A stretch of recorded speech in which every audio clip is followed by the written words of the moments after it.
Hello everyone, সবাই কেমন আছো? আশা করছি সবাই খুব খুব ভালো আছো। আমিও খুব ভালো আছি। নতুন একটা ভিডিওতে সবাইকে অনেক অনেক অনেক স্বাগত। আজকে ছিল আমাদের পাড়ায় শীতলা পূজা। শীতলা পুজো মানে হচ্ছে ঘরে ঘরে পান্তা ভাত। হ্যাঁ, আমার কিন্তু পান্তা ভাত খেতে বিন্দু মাত্র ভালো লাগে না। শুধুমাত্র এই পুজোর দিনকে এই পান্তা ভাতটা খাই, আর এই দিনকের পান্তা ভাতে একটা আলাদাই স্বাদ আছে। আর আজকে পান্তার সাথে ছিল আলু ভাজা আর শুকনো লঙ্কা ভাজা। তবে হ্যাঁ, পান্তা ভাত খাওয়ার পরে যে ঘুমটা আসে না, ওই ঘুমটা কিন্তু আমার বড্ড প্রিয়, যতই আমার পান্তা ভাতের ওপরে অ্যালার্জি থাকুক না কেন। তবে আজকে আর ঘুমাতে পারিনি, কারণ শোয়ার সঙ্গে সঙ্গে ডেলিভারি দাদা ফোন করলো আর চলে গেলাম পার্সেলটা রিসিভ করতে। তবে হ্যাঁ, পার্সেলটা পাওয়ার পরে আমার মনটা খুবই দুঃখে ভরে গেল, কারণ ঠিকঠাক প্রোডাক্ট আসেনি আমার।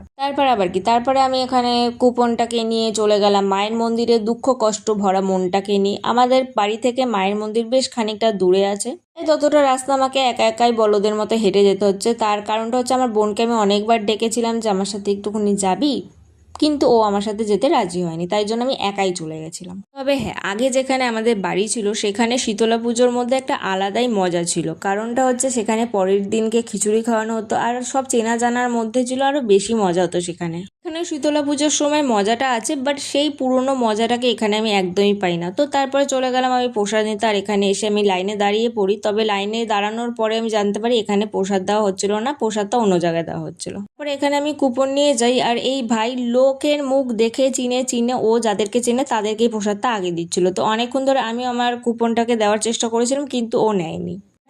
তারপরে আমি একটু অপেক্ষা করি যে আমারও কোনো চেনা জানা কেউ আসবে কিনা। তো তারপরে আমার চেনা জানা মানুষ এসেছিলো আর আমার কুপনটা নিয়ে চলে গেছিলো। আর মায়ের মুখখানা এত সুন্দর হয়েছে যে বলার মতো না, মানে তোমরা নিজেরাও দেখো মায়ের মুখখানা যে কতটা মিষ্টি হয়েছে। তারপর তাকে আমি কুপনটা ধরিয়ে দিলাম, আর সে আমার প্রসাদ আনতে চলে গেল। আর আমি মাকে দর্শন করলাম। মায়ের মুখখানা সত্যি কথা বলতে এতটা মিষ্টি হয়েছে, এতটা মিষ্টি হয়েছে যে বলার মতো না। মা শীতলা না, মা মিষ্টি মা। নিজেরাও দেখো, তোমরা নিজেরাও বলবে যে মায়ের মুখখানা সত্যিই খুব সুন্দর হয়েছে, মানে এতটা সুন্দর, এতটা মিষ্টি লাগছে মাকে দেখতে যে বলার মতো না। তো আমি মাকে দর্শন করলাম, আর তারপরে দাদাটা আমাকে এই প্রসাদ হাতে ধরিয়ে দিল। প্রসাদ হাতে পেয়ে মনটা খুশি হয়ে গেল, আর মনটা খুশি নিয়ে আমি চলে গেলাম আমার বাড়ির দিকে। আর ভিডিওটা যদি তোমাদের ভালো লেগে থাকে অবশ্যই লাইক কমেন্ট শেয়ার করে দেবে, আর যদি তুমি প্রথমবার দেখছো আমার ভিডিওটা অবশ্যই কিন্তু সাবস্ক্রাইব করে দিয়ে যাবে, ওটা কিন্তু একদম ভুলবে না। তো তারপরে এখানে চলে আসলাম বাড়ি, আর বাড়িতে এসে নিয়ে নিলাম মায়ের প্রসাদ।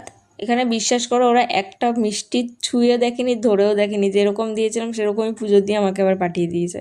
তো তারপরে এখন আমি যাচ্ছি নিত্যদিনের কাজে। দেখা হচ্ছে নেক্সট ভিডিওতে। সবাই ভালো থেকো, টাটা, বাই বাই।